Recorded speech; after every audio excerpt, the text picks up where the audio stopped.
মেদিনীপুর পৌরসভায় তৃণমূল কাউন্সিলর বনাম তৃণমূল পুর প্রধানের মধ্যে বিবাদ, চরম বাকবিতণ্ডা। তৃণমূল কাউন্সিলরদের নেতৃত্বে পৌরসভার ২ নম্বর দপ্তরের ভাঙচুরের অভিযোগ তুললেন খোদ পৌর প্রধান।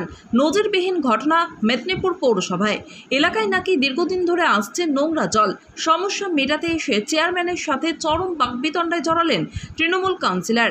তৃণমূল কাউন্সিলরের নেতৃত্বে পৌরসভার জল দপ্তর এবং কনজারভেন্সি দপ্তরে ভাঙচুর চালানো হয় বলে অভিযোগ করেছেন খোদ পৌর প্রধান। খবর পেয়ে পৌরসভার মেদিনীপুর কোতোয়ালি থানার পুলিশ মেদিনীপুর পৌরসভার ৫ নম্বর ওয়ার্ডে দীর্ঘদিন ধরে নাকি জলের সমস্যা। বারবার পৌর প্রধানকে জানিয়েও কোনো সুরাহা হয়নি বলে অভিযোগ কাউন্সিলরের।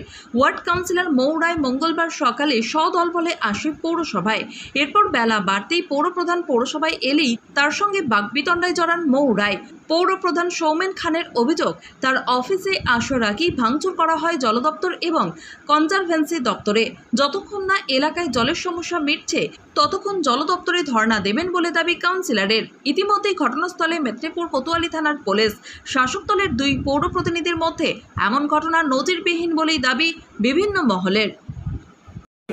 ১,০০০ পরিবারকে ভাঙার নোটিশ দিয়েছে, সেখানে একটা ডেপুটেশনের ডেট করা ছিল।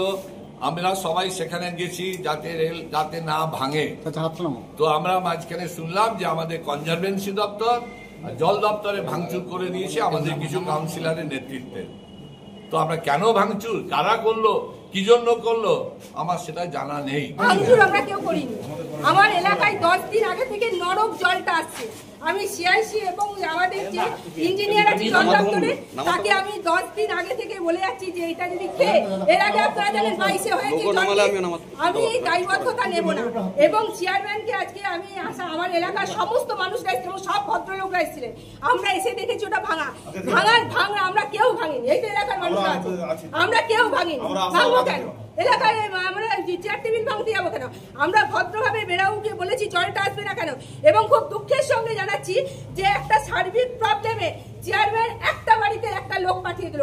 কেন সে কথা বলতে পারবো? কারণ আমার জলটা আসছে না, জলটা দেয়া আমার কর্তব্যের মধ্যে, কারণ আমি ডবল ভোটে জিতেছি এবং আমি ওনাদের কথা দিচ্ছি মঙ্গলবার থেকে আমি কিন্তু বসবো, কারণ 10 দিন অপেক্ষা করেছি নরক জলটা, এবং সেই জল আমি আপনাদেরকেও পাঠাবো। আমি হোয়াটসঅ্যাপ করে দেবো যে 10 দিন আগে। এবং আপনারা চেয়ারম্যানের সঙ্গে আলোচনা, চেয়ারম্যান বলছেন কে ভেঙেছেন তার দায়বদ্ধতা আমি তো নিতে পারবো না ভাই।